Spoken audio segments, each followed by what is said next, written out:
Hello, dear learners! How are you today?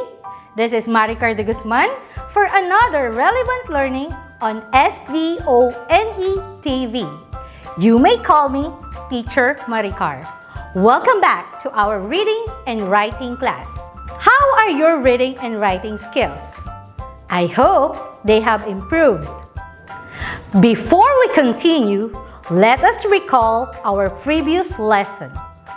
Any guess? Very good! It is about the properties of a well-written text. They are organization, coherence and cohesion, language use, and the mechanics of writing. Impressive! Now, I totally agree that your writing skills have improved with the use of these properties. Are you excited for a new lesson? Good to hear! Today, we will discuss the different types of claim. Let's get it on! At the end of this video lesson, I am sure that you will be able to first, identify claims explicitly or implicitly in a written text.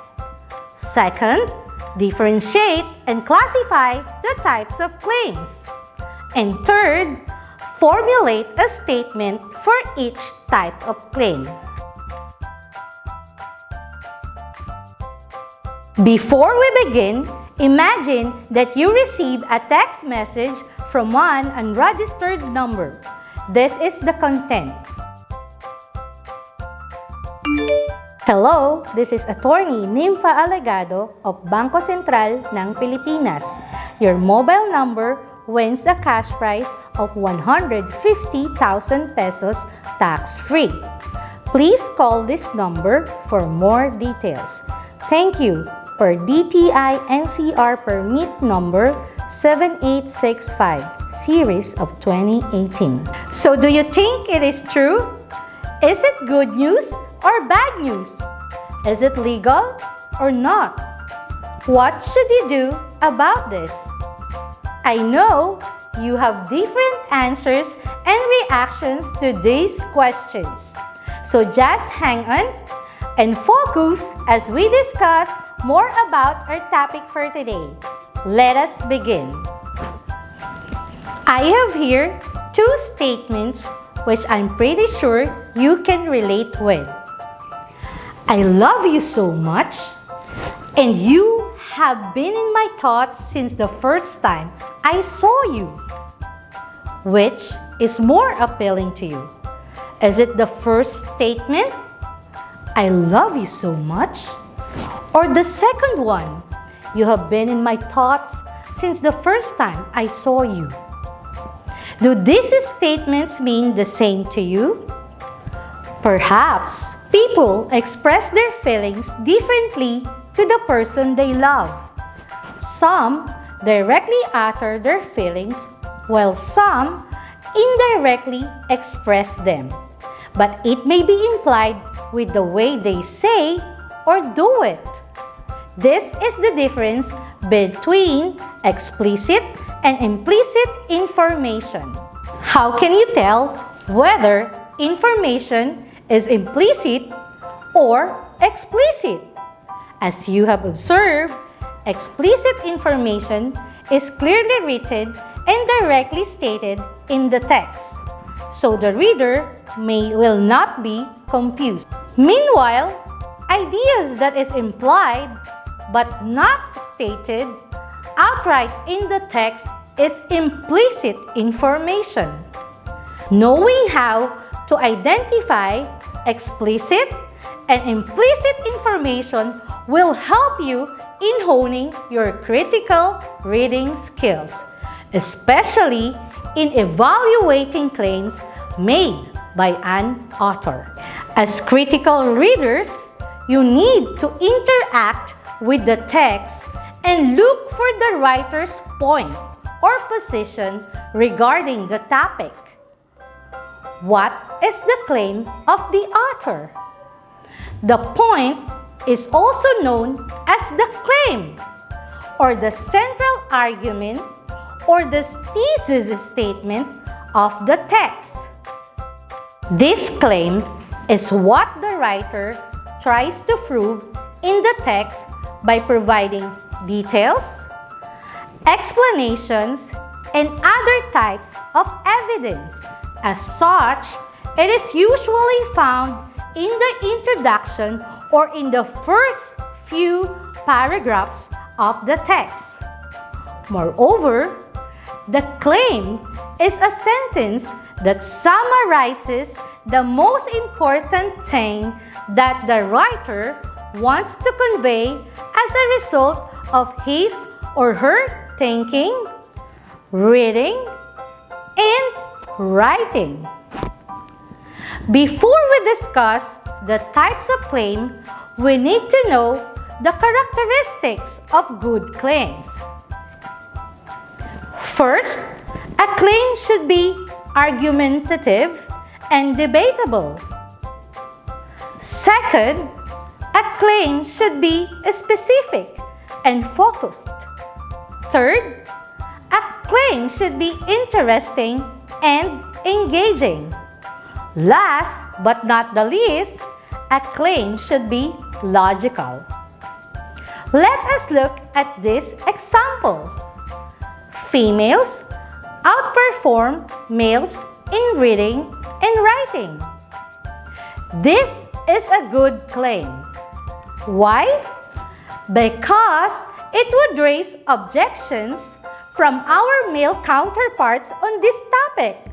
So it is argumentative and debatable. It stated that females outperform males specifically in reading and writing, but not in all aspects. There is no overgeneralization or vagueness. The topic will also stir the reader's curiosity or interest and cause to whether agree or not with this perspective logically. They are claims of fact, claims of value, and claims of policy. Claims of fact assert that a condition has existed, exists, or will exist. They are based on reliable and factual sources such as historical documents, scientific observation, and research. Claims of fact usually answer a what question. Before you write or analyze claims of fact, here are useful questions. Is it true? How can its truthfulness be verified? Is it a fact? Does it exist? Or did it happen? Let us have one example. The flu epidemic of 1918 was the most devastating epidemic of all time. This is a fact, and it happened in history, which can be validated with reliable historical documents. Next, we have the claims of value. Claims of value are evaluative statements. They consist of arguments about morals, standards, and norms. They are statements about which is better, more important, more desirable, more needed, or useful. They may also relate to what is good or bad. Claims of value attempt to explain how problems, situations, or issues ought to be valued. For example, euthanasia or mercy killing is a violation of life and can never be an acceptable procedure. Why is it a violation of life? It talks about whether it is good or bad. So here are the guide questions in writing or analyzing claims of value. Which claims endorse good or bad? What qualities should be considered good? Why? Which of these values contend with others? Which ones are more important and why? Whose standards are used? Finally, the claims of policy, which are all about what should be. They say that a particular situation should arise. Claims of policy prescribe a particular course of action that would lead to solving societal problems or conditions. A national ID system should be adopted is an example of claims of policy. How? Simple, because the statement gives a specific action chosen as solution to a specific problem. The following questions will be useful in evaluating a claim of policy. Does the claim suggest a specific solution? Is there a need for the policy to be established? How does the policy solve the problem? There you have it, the three types of claim. The claims of fact, claims of value, and claims of policy.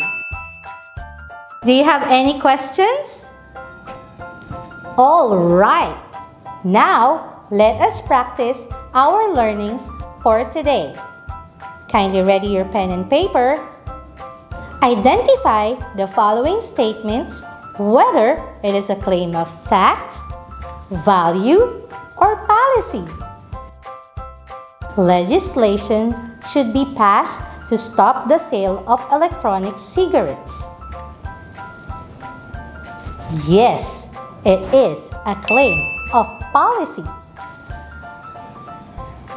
Philippines is the largest Christian nation in Asia.